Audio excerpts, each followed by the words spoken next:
¿Cómo están? Cordial saludo. Es un placer estar en sus pantallas en este fin de semana, un fin de semana interesante de varias celebraciones. Celebramos a nuestra ciudad, a quienes estamos o somos de La Paz, paceños y no paceños. Celebramos la gran fiesta paceña, pero hay otra celebración y es la celebración de la Revolución de Francia, de la Revolución Francesa, 1789. Celebramos este fin de semana 230 años del 1789 a este 2019. Son 230 años de la Revolución Francesa. ¿Y por qué nos acordamos de esta revolución? ¿Qué tiene? ¿La acabamos de enterrar? ¿Solo sirve para los libros de historia?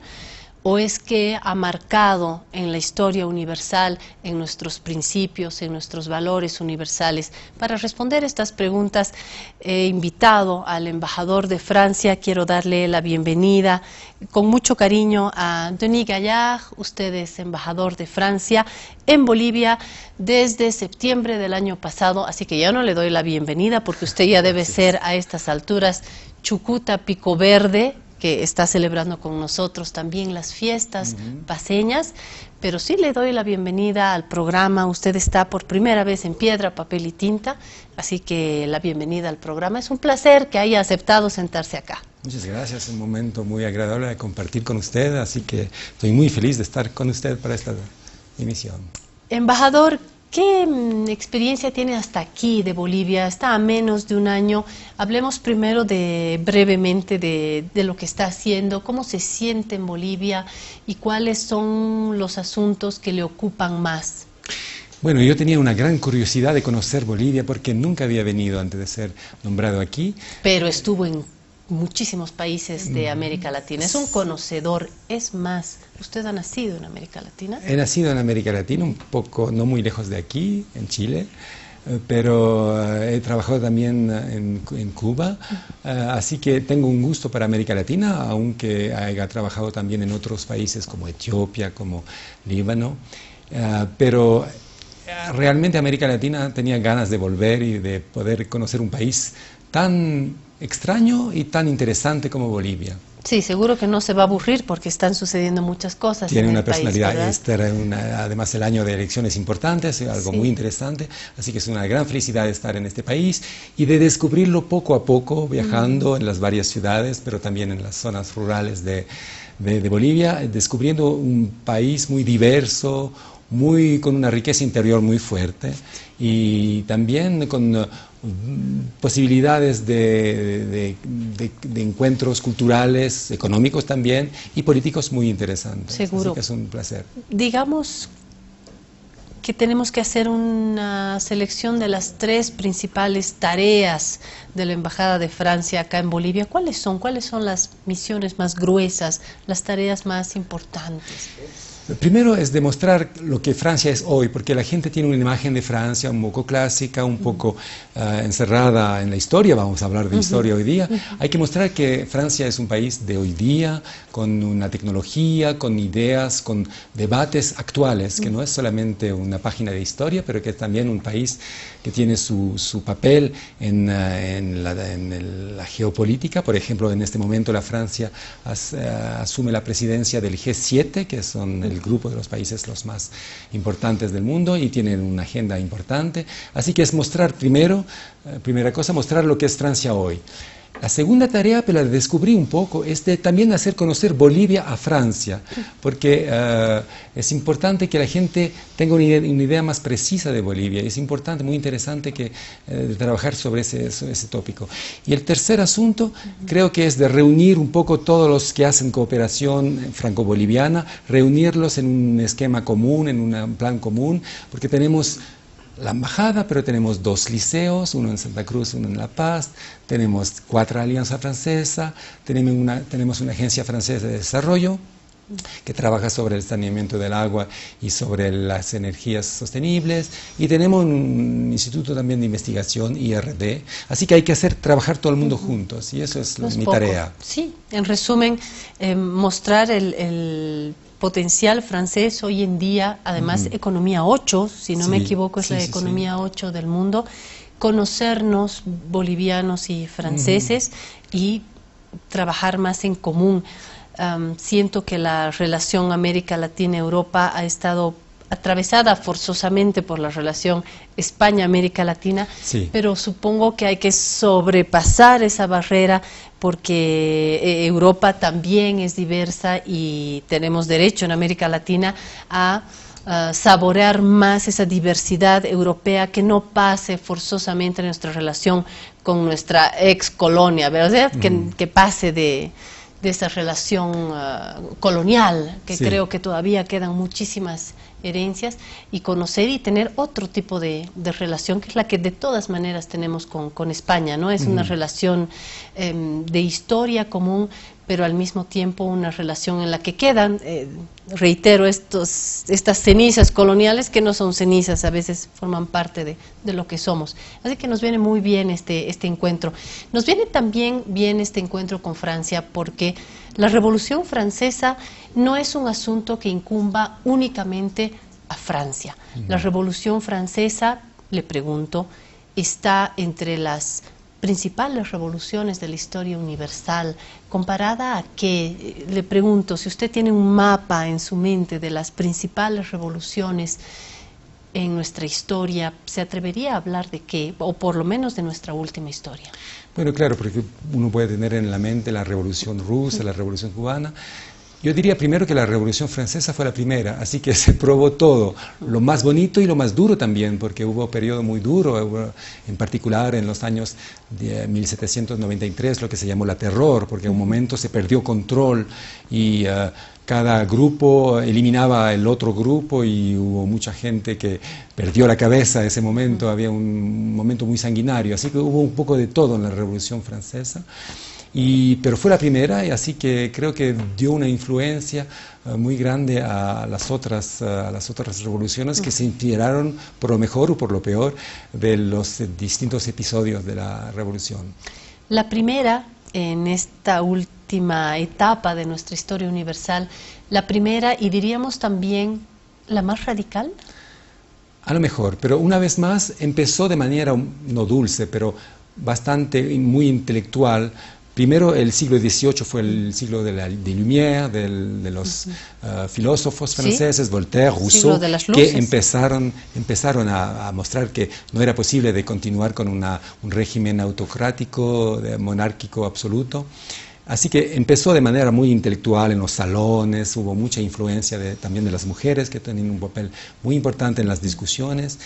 Y después hubo una crisis financiera. Muchas mantenían los cafés, ¿verdad? Sí, claro. Muchas mantenían los cafés, eran articuladoras de esos cafés, intelectuales también, donde se iban reuniendo, ¿no? Sí. Como nido de una intelectualidad no solamente política, ¿no? Filósofos, muy multidisciplinaria, diría, sí. También para la época. Las mujeres tuvieron un papel también importante en la revolución. Las mujeres del pueblo, porque fueron a reclamar pan a Versalles, al rey, y trajeron el rey a París, diciendo que queremos tener el rey y la reina bajo control. Decían que el rey era el panadero se dice, el que vende, sí. Y que la reina era la panadera, y que había el panaderito, el petit mitron, el hijo. Así que trajeron, y fueron las mujeres que hicieron ese acto de traer el rey al centro de París. Y las mujeres también tuvieron un papel muy importante. Hubo mujeres como Olympe de Gouges, que hicieron declaraciones de derechos del hombre y de la mujer, para mostrar que las mujeres tienen un papel muy importante, y ella decía que si las mujeres pueden subir a la guillotina, tienen también que poder subir a la tribuna del Parlamento, porque a ese momento las mujeres no tenían derecho al voto. Lo que duró mucho, porque hay que recordarse que en Francia el derecho de voto a las mujeres llegó solamente en 1944, muchos muy tarde, años después. Así que la revolución hizo muchas cosas, pero hubo muy atraso después.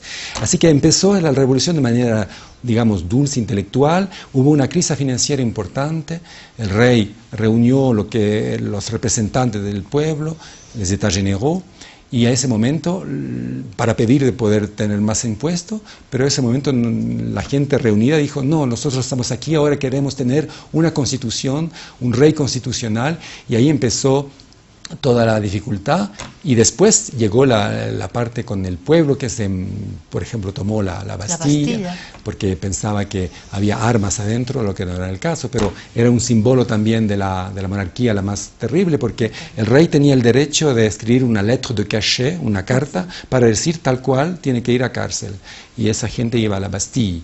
Así que era un símbolo muy fuerte. Cuando se destruyó la Bastille, se dio cuenta que había solamente 7 o 10 prisioneros nomás, un loco, había pero un símbolo muy importante. Eso empezó y el primer año hubo un entendimiento con el rey, pero después la revolución cambió de sistema porque hubo una guerra de todos los países europeos contra la Francia, porque tenían miedos ellos que esta voluntad de bajar la monarquía sea en toda Europa. Sea contagiosa, sea claro. contagiosa. Así que hubo una guerra y en ese momento el rey estaba entre el defender Francia y defender las familias europeas. Todos los reyes estaban de la misma familia y finalmente no pudo tener ese papel y fue condenado, fue criticado, fue ejecutado. Y eso pasó a un momento más duro de la revolución con ese periodo del terror y duró unos 10 años la revolución. Finalmente acabó con Napoleón, lo que era un poco extraño de salir de una monarquía para llegar a un imperio. Así que en 10 años se probó un poco de todos los sistemas y hubo muchos episodios muy distintos en los cuales las revoluciones que llegaron después tomaron un pedacito de esto, un pedacito de esto. Lo más importante siendo la Declaración de Derechos Humanos, que quedó como la principal herencia y la más bonita de la revolución. Sí. Estoy recordando a mi profesor de historia que decía que en esa declaración cabalmente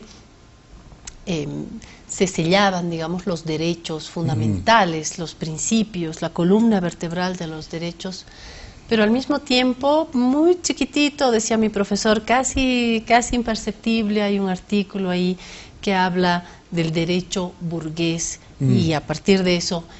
recuerdo a mi profesor que me decía, toda esta revolución, sí, está bien para cortar la cabeza a los reyes, para plantear una revolución más justa de igualdad, libertad, fraternidad, como reza. Sí. Y el himno también lo dice, es parte ¿verdad? de la bandera francesa, no solamente francesa, libertad, igualdad, fraternidad, pero al mismo tiempo en esa declaración está el derecho burgués de esa libre empresa que en verdad, me decía mi profesor de historia, era lo que también estaba sosteniendo la revolución, es decir, sí, chao monarquía, vamos a la igualdad, pero sobre todo vayamos a empoderar a esa burguesía que estaba queriendo flotar también, que quería emerger y que la iglesia por un lado, la monarquía del otro no dejaba. Entonces ha sido también un cambio vía revolución. ¿Tan así o mi profe estaba exagerando? No, era muy preciso porque adentro de la Declaración de Derechos Humanos hay el derecho a la propiedad, lo que está protegido, así que claro, los que tienen guardan, los que no tienen es difícil para ellos de adquirir. Así que es verdad que la revolución y la primera parte de la revolución es muy burguesa, es la defensa de gente que dicen, nosotros traímos la riqueza, traímos el crecimiento económico, tenemos derechos políticos también. No pensaban tanto al pueblo, pensaban a sus derechos a ellos. Tenían un papel económico importante, estimaban que tenían que tener un papel político también importante. Y luego la crisis, como en todo, no puede dispararse solamente de intelectuales en un café. Yo creo, y le planteo también, que fue como una intersección de varios elementos, una burguesía empujando, ¿verdad?, esta transformación porque necesitaba ser propietaria y libre de sus emprendimientos, para eso había que arrinconar a la iglesia y a la monarquía y a la iglesia sí,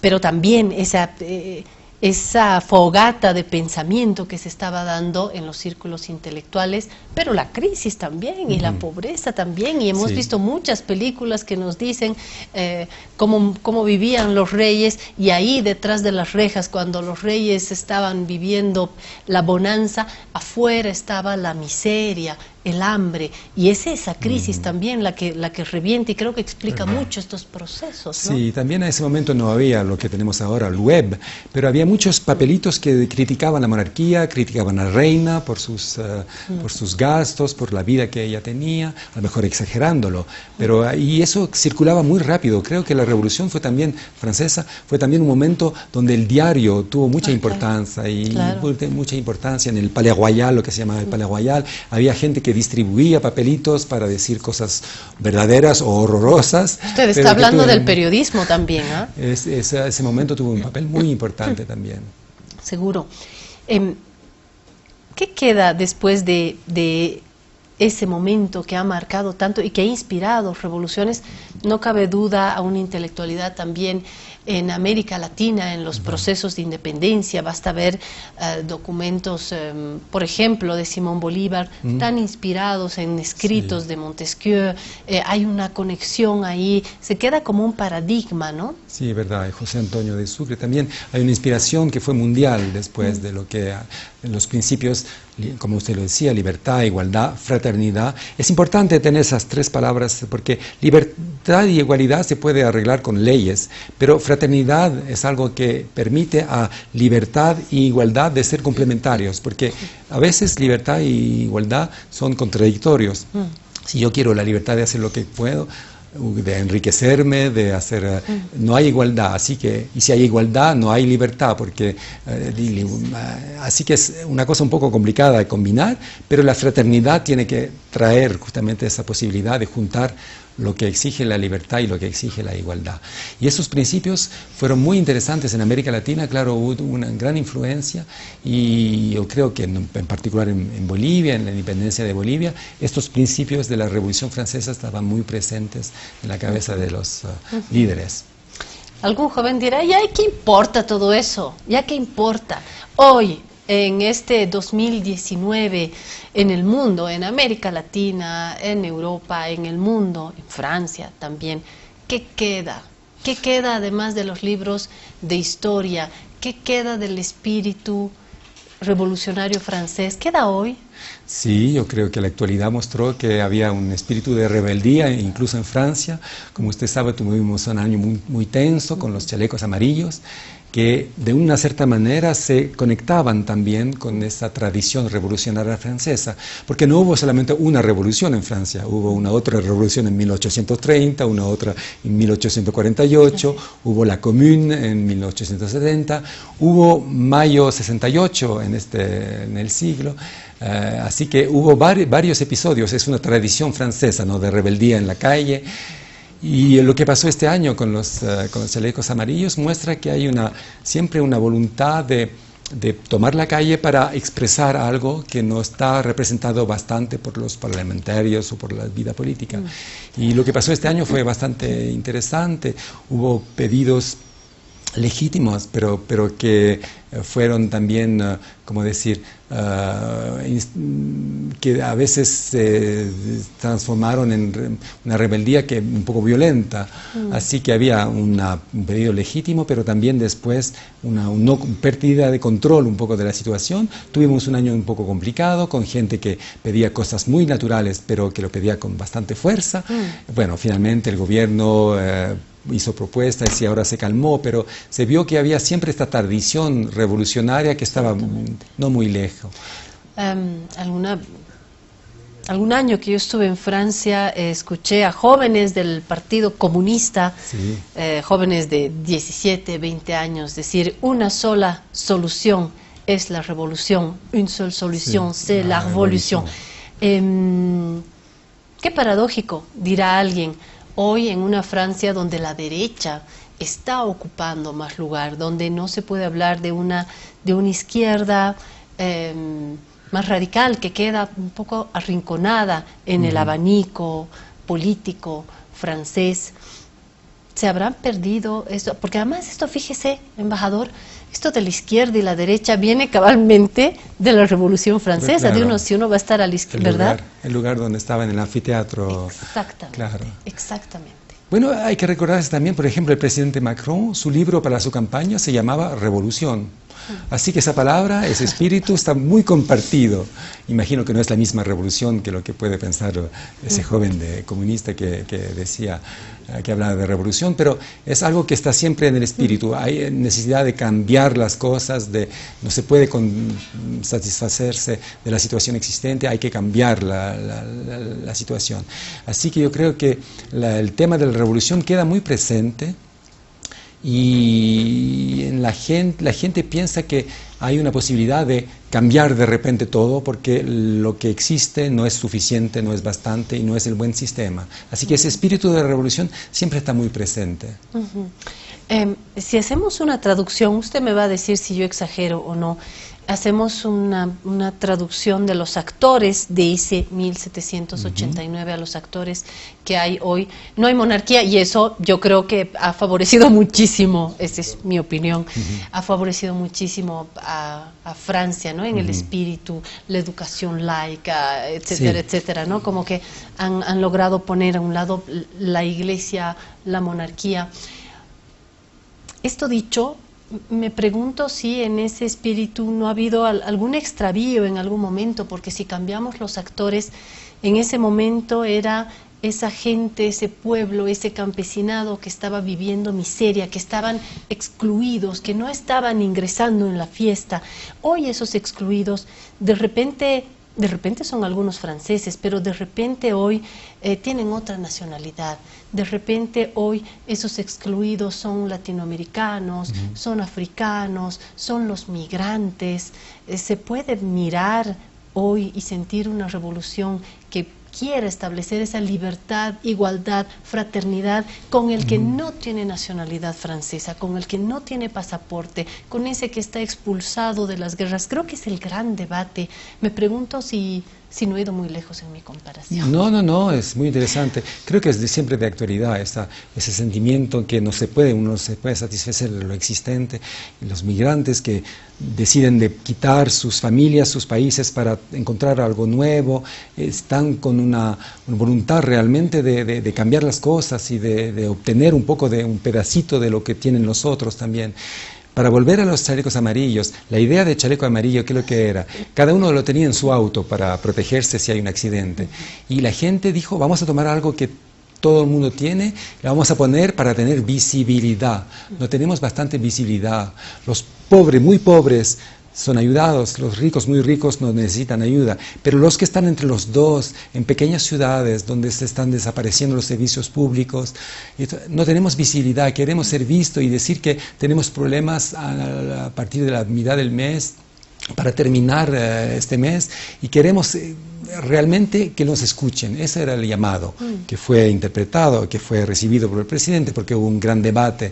Pero esa es la voluntad de ser escuchado, de tener una dignidad, pero también de poder hablar y reclamar cosas. Y acceder a mayor igualdad. Ahora, tal vez es atrevida mi comparación con todo ese ramillete de Montesquieu, Robespierre, estaban todos esos intelectuales, pero hoy la Academia Francesa nos ha dejado innumerables nombres, por citar algo, Pierre Bourdieu en la sociología, Piketty en la economía. ¿Qué hace Piketty sino transparentar las desigualdades y Pierre Bourdieu hablar de todo esto?